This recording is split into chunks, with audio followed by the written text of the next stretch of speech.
Escape.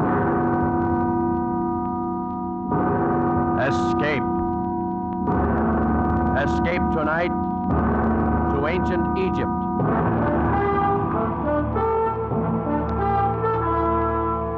The Columbia Broadcasting System and its affiliated stations presents Escape, a new series of programs of which this, the sixth, is The Ring of Thoth by Sir Arthur Conan Doyle, produced and directed by William N. Robeson.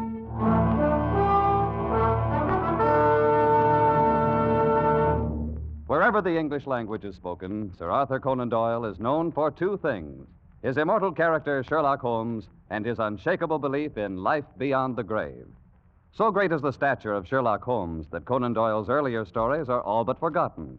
Stories like The Ring of Thoth, which so clearly anticipates the author's later fascination with spiritualism. We invite you now to escape to ancient Egypt and The Ring of Thoth, an adventure told in the words of John Vansittart Smith, British Egyptologist.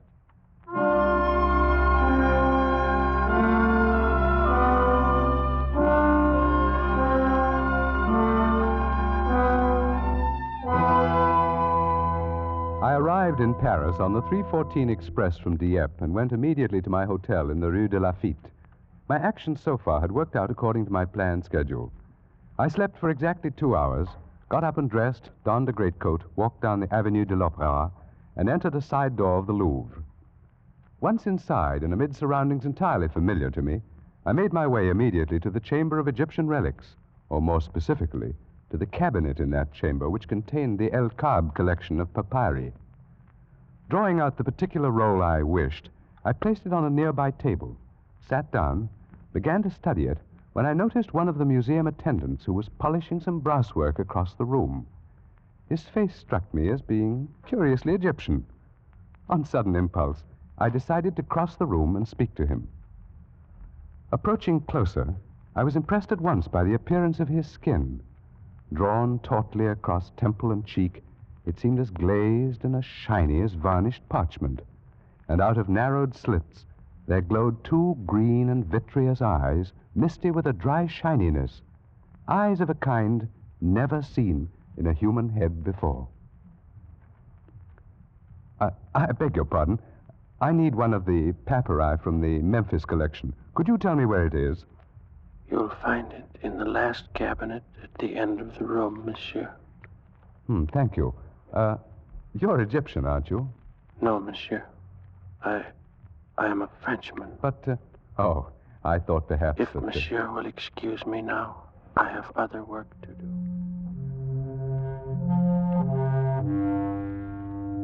I went back to the table and took up the papyrus I had been studying before. But my former calmness in translating the intricate hieroglyphics was gone, and out of the depths of my mind welled a feeling of terrible familiarity. I concentrated more deeply on my studies, pushing aside those thoughts conducive to mental turmoil, and at last, worn out by the inward struggle, I fell asleep.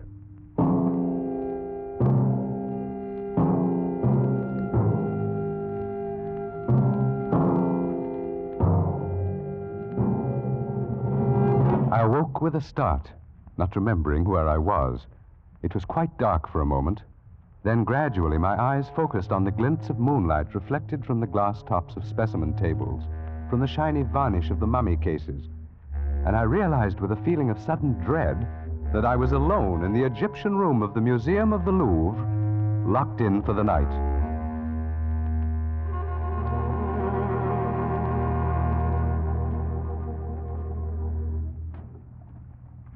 And I saw at that moment, approaching through the moonlit halls, a dim yellow flame. Nearer and nearer it came until I could perceive above it, as though floating in the air, the eerie, glistening face of the man I'd spoken to earlier. I shrank into the dark shadow of my corner, and he passed without seeing me, stopping before the mummy cases a few yards away. Scarcely daring to breathe, I watched him place the light on a table and begin feverishly to examine the tags on the specimens. In a moment, he gave a cry of delight, and, drawing one of the mummies from its resting place, laid it on the table in the full glow of the lantern and set to work. He was unwinding the wrappings from the head of the corpse. A few turns revealed a tumbled cascade of black curls. A few more, the snow-white brow. Then the delicate nostrils. And at last, the full, warm, passionate lips. The face of the most beautiful woman the world has ever seen. Ah, ma pauvre petite. So long it has been. So very long. You must forgive me, beloved. I could hardly believe my eyes. The man was obviously in love with this mummy. After a while, he left the body, turning his attention to one of the glass cases filled with an assortment of rings. From a pocket of his garment, he'd taken a small glass bottle containing some kind of liquid, and he used this now to test the rings, rejecting them one after another. Then, at last... This is it. It's the one. At last I found it. The ring of Thoth. In his excitement, he dropped the bottle, and I gasped in surprise at the sudden sound. Who's there? I beg your pardon. Ah. So it is you. No, do not move. I didn't mean to spy on you. I fell asleep. Who are you, monsieur? I am John Vansittart Smith, a student of Egyptology. No matter. You will observe this knife. Yes? Had I discovered you 5 minutes ago, monsieur, I should have slain you without a word. What? As it is now, I have found the ring. But I warn you not to interfere with me in any way. I really haven't the slightest intention of it. After all, I'm only here by accident. Perhaps. I say, you shouldn't have unwrapped that mummy, you know. It's starting to deteriorate already. Oh, my beloved. Yes, before our eyes, Years have the been lovely unkind face was to my crumbling, beloved. the hair falling away, the skin shriveling and cracking, the lips fading. The man hovered over the decaying body a moment, murmuring sorrowfully. And then he turned again. No matter. That will not make the least difference in a little while. Of what importance is the dead shell, so long as her spirit waits for me at the other side of the veil? What are you talking about? What is it you're proposing to do? Tonight, monsieur, I have ended a quest and broken at last the ancient curse. Nothing now can prevent my joining her. Are you actually claiming that you knew her? She was Atma, daughter of the governor of Abaris, and both she and I lived in the reign of Tutmosis 3,500 years ago. You're obviously mad. Perhaps, but not in the way you think. There may be design in this, your coming here. It may be decreed that I should leave some account behind as a warning to other mortals as rash as myself. Very well, then. So be it.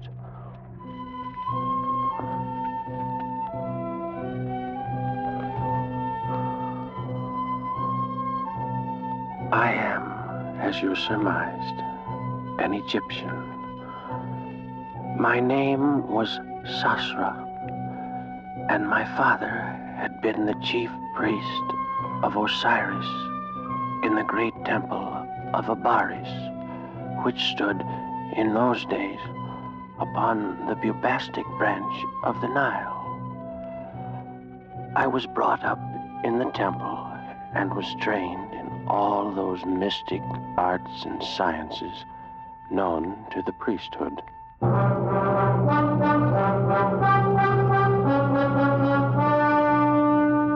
Of all the mysteries that I studied, none intrigued me more than the question of life and death. And even to this question, in time, I found an answer. But for a man to live beyond his allotted span of years, Master Sastra, the gods have not so ordained it. Then perhaps they will have to revise their ordinances now that I've discovered their secret. 'Tis not well to jest.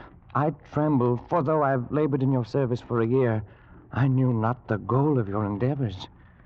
May Osiris forgive me. Ah, what a pity you look upon it this way.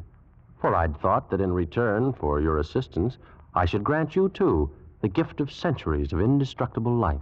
I would not have it, Master Sastra, and I beg that you, too, forgo it. Forgo it? I introduced the fluid into my veins 1 month ago. Oh, no. Then you are lost indeed. Lost? Do you call this being lost? Let's see now. My heart should be about here. Oh, that knife. No, don't. Master, you've killed yourself. Not at all. See? It bleeds a little. But in a while, the wound will close up. And that's all.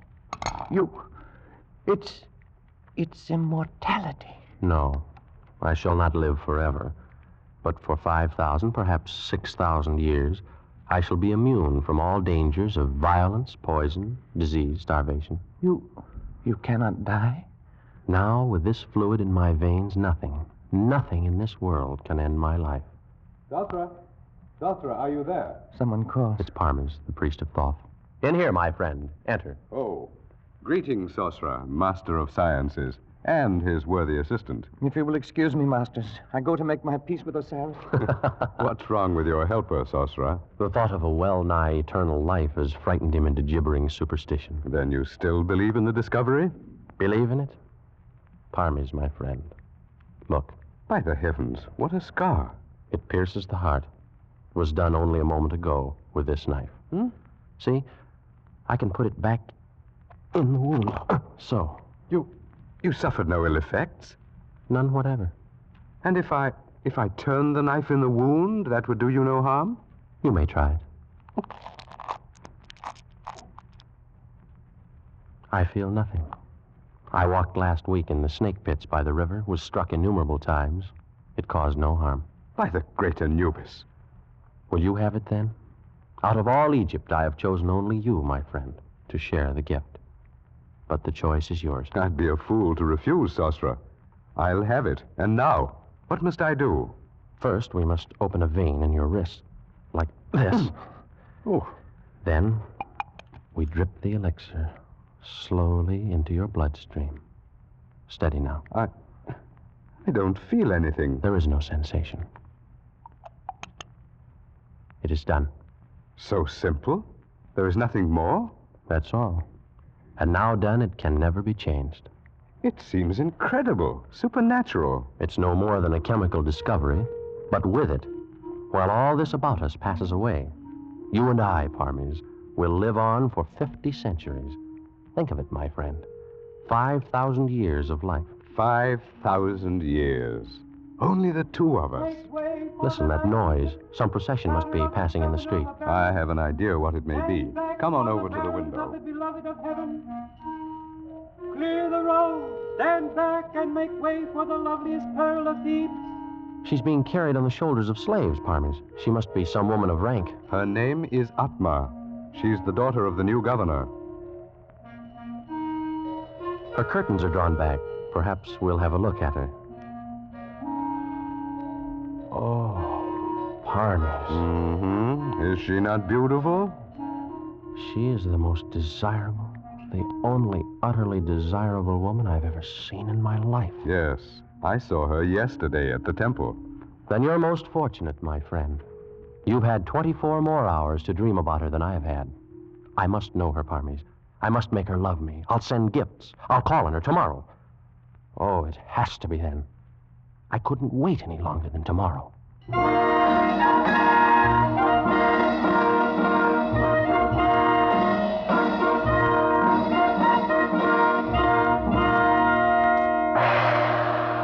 visitor calls upon the beloved of the universe. He is Sosra, priest of the temple of Osiris. Well, bid him approach. Enter, Sosra.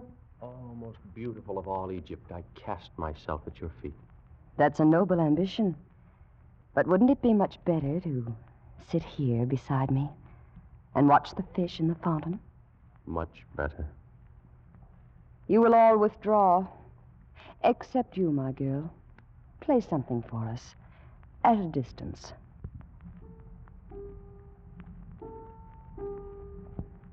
Well, Sosra, for so I understand you're called, am I to deem this an official visit by a master of the temple? Oh, Atma, my beloved. That is, no, it is not official. Oh? Perhaps then you wish to see my father on personal business of your own. Oh, no. No. I shall pay my respects to him at some other time. Then could it be I you've come to see? Yes. Yes. And since you've said the visit's not official, your reason must be a personal one. Oh, it is. Well, what is it? Atma, I have known women who are famed for their beauty throughout the valley of the Nile. But not one, not all of them, are so lovely as you. How thoughtful of you to come here and tell me. Atma, I've no wish to intrude my desires, my hopes, beyond such extent as you may wish to hear. But, oh, I'm finding this very difficult. Sasra, I've been told that you're a master of science, that you've unlocked the secrets of the universe, learned all the mysteries of nature itself. Your informants have been most generous. Yes, I'm inclined to think so. What? Because you've discovered nothing at all about such a simple thing as a woman's heart. What do you mean? I come from Thebes, and the women of Thebes are warm-blooded, passionate, and we know what we want. Atma. I saw you first 3 days ago. Why do you think I told my bearers to carry me down that street beneath your window?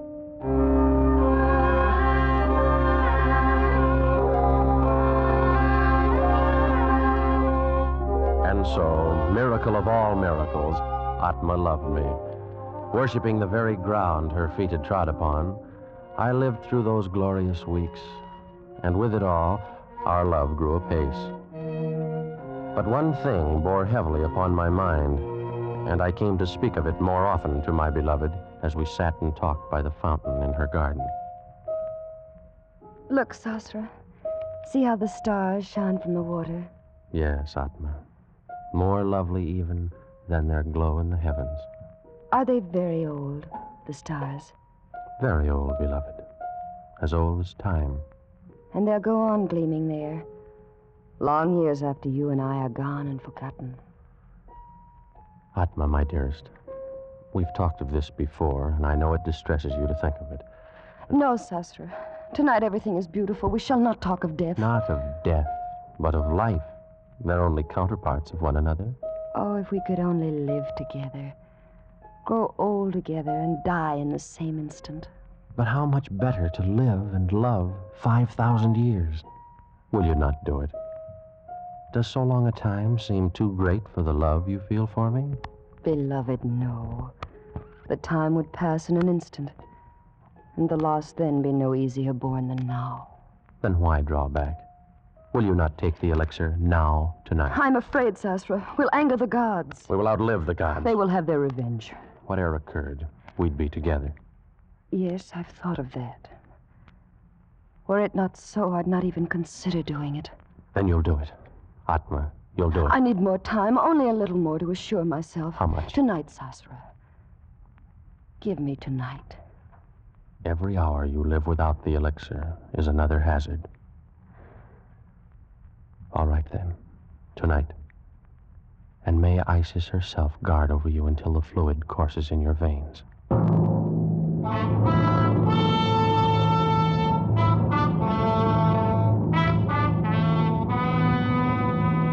And so, on that accursed night, I went to my chambers and slept.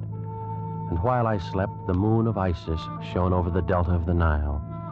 Shone but to light as foul a scene as was ever done on earth. Some hours had passed away. Master Sorcerer, awaken! Master, awaken at once. You know, who is it? Oh, what a terrible thing has Let me turn transpired up this the lamp. night. You're one of Atma's slaves. Why do you come here? Oh, Master. What has happened? What's the matter? Speak. It is she, the light of the world. Tell me what has happened to her. Master. Brigands came in the night. She is dead. You lie. Oh, Sasra, the slave speaks the truth. Parmes, my friend, what foul joke's behind these words of his? It's not a joke. Atma is dead. You, slave, depart from us. Yes, masters. By your gracious leave, I depart. Such a thing cannot be. Oh, of course.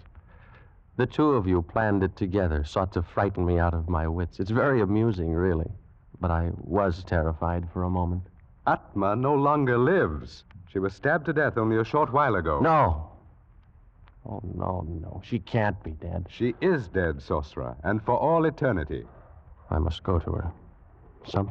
Surely something can be done. I killed her. What is it? What has happened? I killed her. Oh. I struck her through the heart with this very knife. You, Parmes.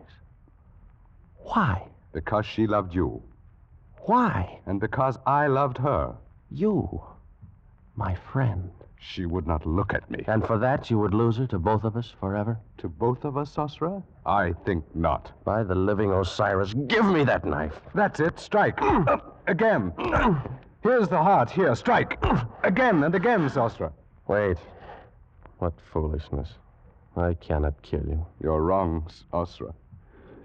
You have killed me. Those were grievous blows. But the fluid, that cursed elixir of life, it runs in your veins as well as mine. True.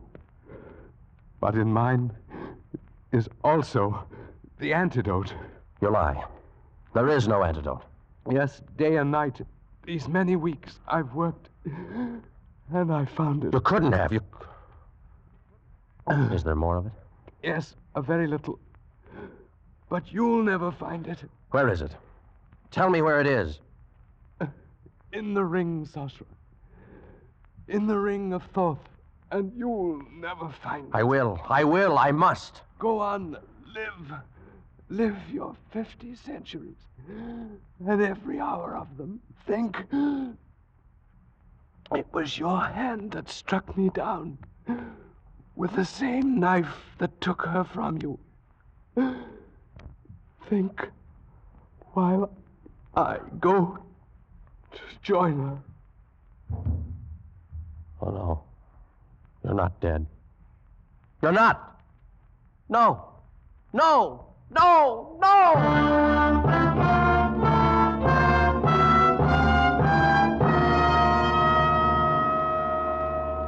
For months, I searched the papers, test tubes, and the chemical flasks in the chambers of the dead priest of Thoth. Searched and found nothing. I sifted the sands where he'd walked, questioned his slaves and servants, and learned nothing. Every moment of my life, my terrible and unwanted life, was devoted to an unceasing hunt for the ring of Thoth, and all to no avail. And in time, a horde of barbarians overran the city of Abaris. In the sands of the desert, buried forever the last of my hopes.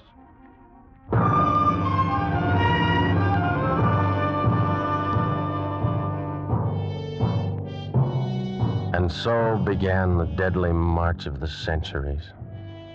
How can you know how terrible a thing time is?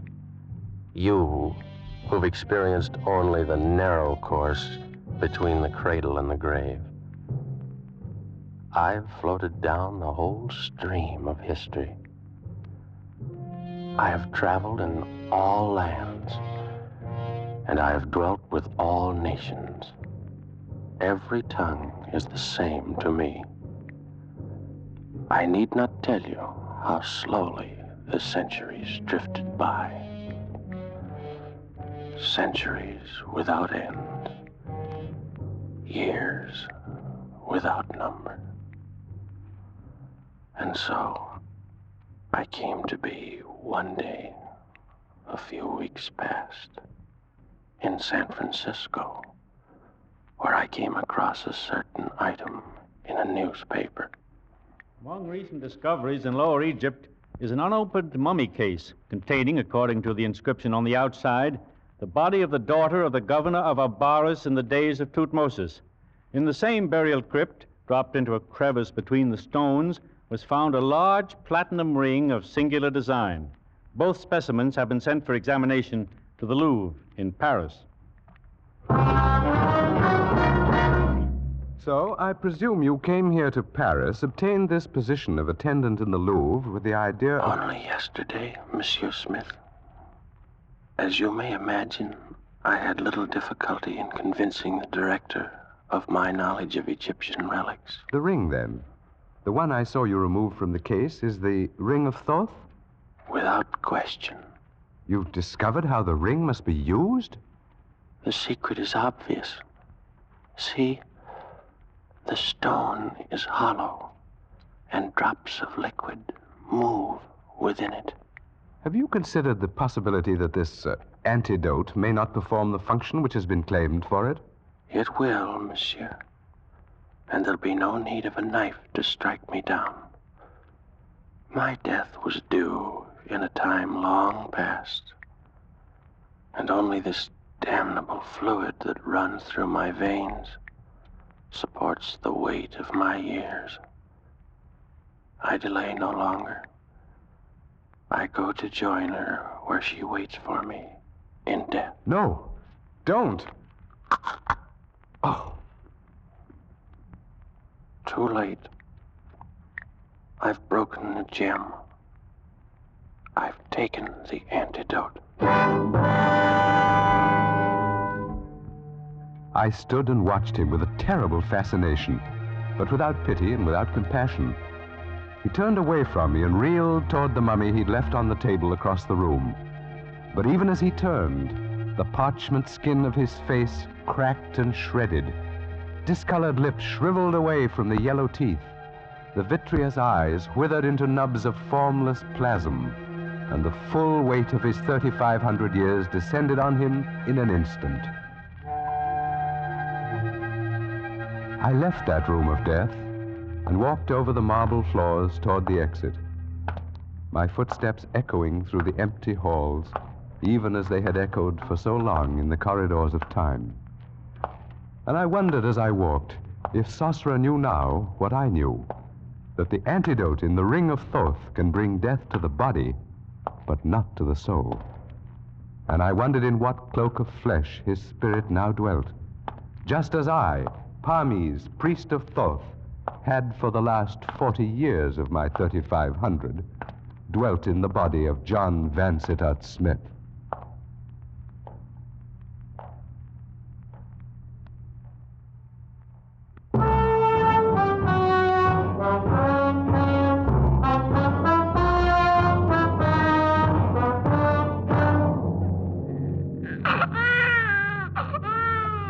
He's so little and so red. Well, now, he's only 2 days old. But he doesn't look a bit like either his father or me. Give him time, my dear. All babies look pretty much alike when they're first born. Well, I don't know. His eyes, or it's silly, of course, but he looks like an Egyptian.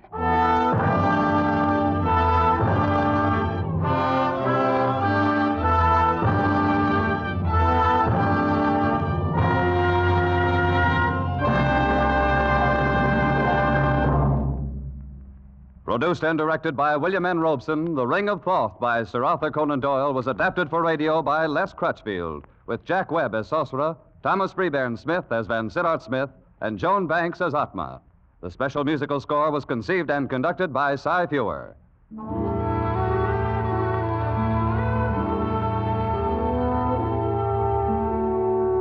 Escape is presented by the Columbia Broadcasting System and its affiliated stations each week at this time.